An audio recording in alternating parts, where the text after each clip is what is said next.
Okay, students. So today we are going to perform experiment on interfacing strain gauge sensor using the NI Elvis 2 trainer kit. So this is the trainer kit available with us, white in color, over which this mechatronic sensor board is connected to. So we can attach and detach it easily. So this is the mechatronic sensor board. This is the PCI slot which can be connected to this. So how to connect this? Just place it over here, push it, and it is connected. Then you need to connect the power supply. So AC means power supply is there. Then this is the USB connection for programming with the help of computer via lab. There is a switch at the back. We need to press that switch. As soon as we press this switch, the second switch is there on the board. So it means that the power supply from this NI Elvis kit is given now to this mechatronic sensor board.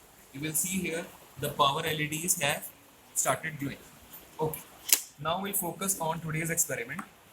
Today's experiment will focus on strain gauge. So this is the strain gauge. Show it from this side.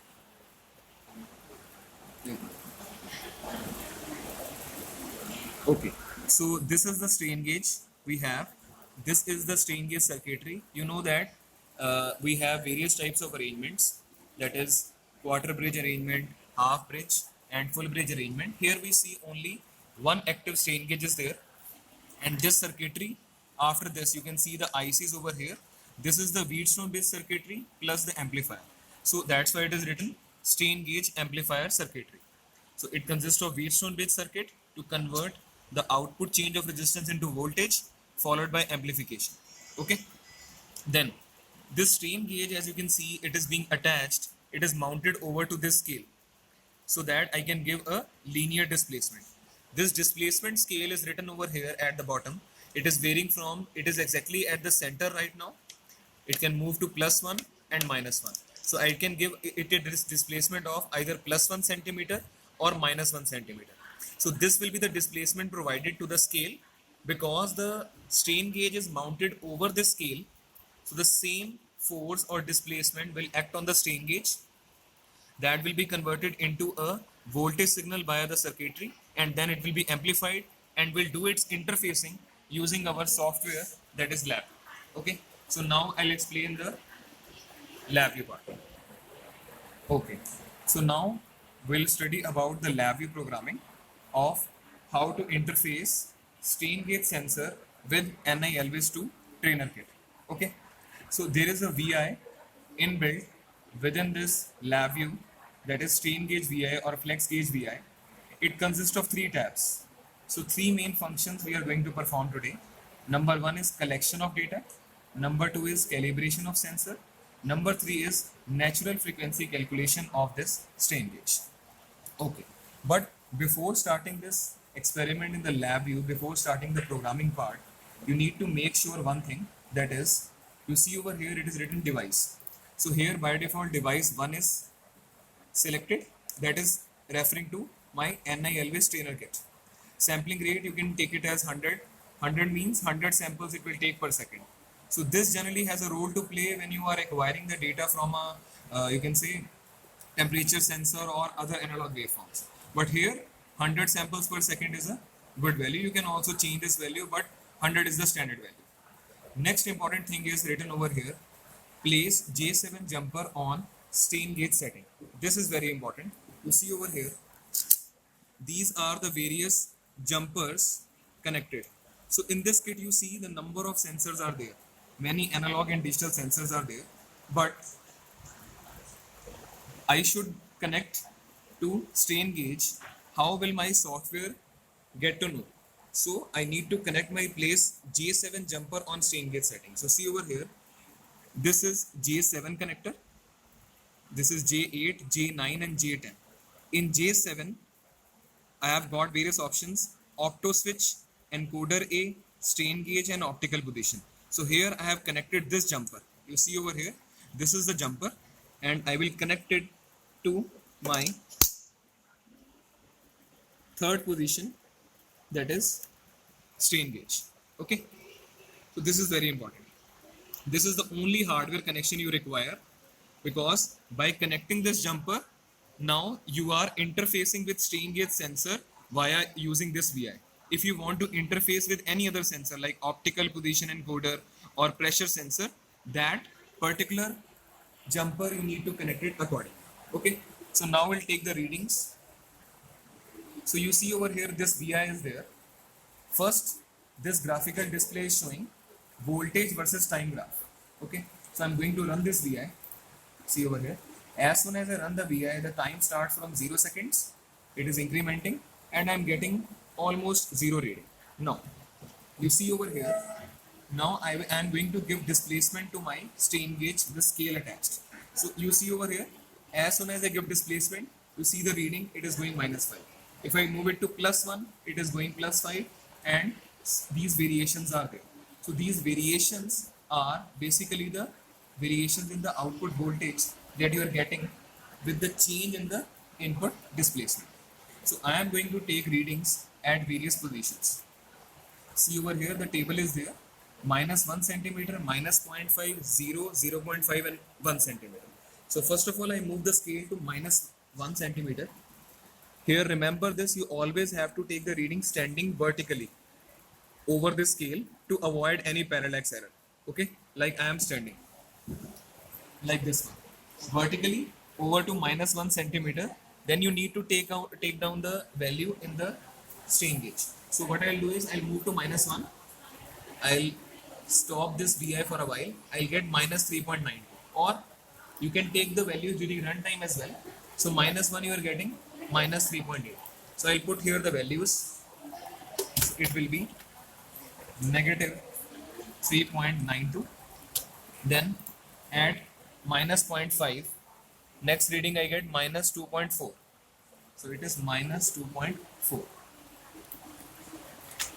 Then at 0 ideally it should give me 0 reading, but it is showing a small error value, that is 0.018 volt. 0.18 volt, sorry. So I'll put here the value. Then at +0.5 I am getting 2.5 or 2.6 approx, 2.6, and at +1 centimeter I am getting 4.5 as a value. Okay, so this is how I'll take the readings, and as soon as I fill all the readings over here, you will get a graph between your position, that is displacement in centimeter, versus your voltage. This graph, it is automatically created by taking the values from this table. Okay, you see over here two lines, one is the white line and one is the red line. White line shows you the measured curve, that is using these values, and this red curve is a linear approximation, so that your graph, if there is any non-linearity, it should become a linear graph. As soon as this graph is plotted, you see here what is the nature of this graph. It is a straight line. It is a straight line basically, and straight line, you know that the equation is given by y is equal to mx plus c. That is, you will have some slope, you will have some intercept value as well. That is automatically calculated using this graph and written over here at the bottom. This you need to take a note of. Slope value is 0.228 and intercept is this. This will be used in calibration of sensor. Okay, so now I'll copy this slope value and place in this calibrate sensor tab instead of this gain. Why this gain? You see over here this equation, y is equal to gain into x plus offset. This is similar to y is equal to mx plus c. This is similar to y is equal to mx plus c, where slope is the gain value, offset is the intercept value. So intercept value I'm going to copy and I'm going to paste it in offset. Okay, now I am going to calibrate my sensor. Calibration of sensor basically means that when my sensor in this kit is actually at the 0 scale, so it should give me here 0 centimeter reading. And when I am moving it to -1, it should give -1. When I am moving it to 1, it should give 1. That is, no error should be there. But you see over here, a small error is automatically coming. You see here by default, this scale is in its stable position. Stable means here it is pointing at 0. So here also it should be giving me 0 centimeter as the reading. But it is giving me a slight error. So now how to remove this error? That is basically the process of calibration. What we do is either we can vary the gain value or we can vary the offset value. But you see over here in the equation y is equal to gain into x plus offset. Here, if I change the gain, it is going to play, means it is going to have a drastic impact on this calibration effect because it is multiplied with the x factor. But this offset is the term that is added. So better is to change this offset value up and down, either increment it or decrement it, to bring this error down to 0. So what I'm going to do is I'll make this as 0.05. You see now the error is coming almost 0. So I can change this value. I can change this value to suppose 0.06. Now it is going in the negative scale. So 5 point, I can take any value until it is stable.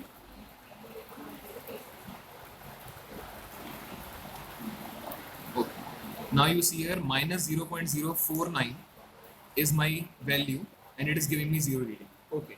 Now I am moving the scale. See over here. I am moving the scale. It is at exactly at minus 1 centimeter, but it is showing me some error. Okay. No worry. I'll move it to plus 1. Plus 1, it is showing me 1.04 centimeter. I'll move it to minus 0.5, minus 0.4, minus 1, plus 0.5. So only small error is there that can be easily adjusted by varying this offset value. So in this basically second tab, calibration, what the main aim of experiment is to adjust the value of offset so that the scale, that is the original sensor, if it is reading 0 centimeter over here, it should read 0 centimeter in this flex gauge scale as well. Okay.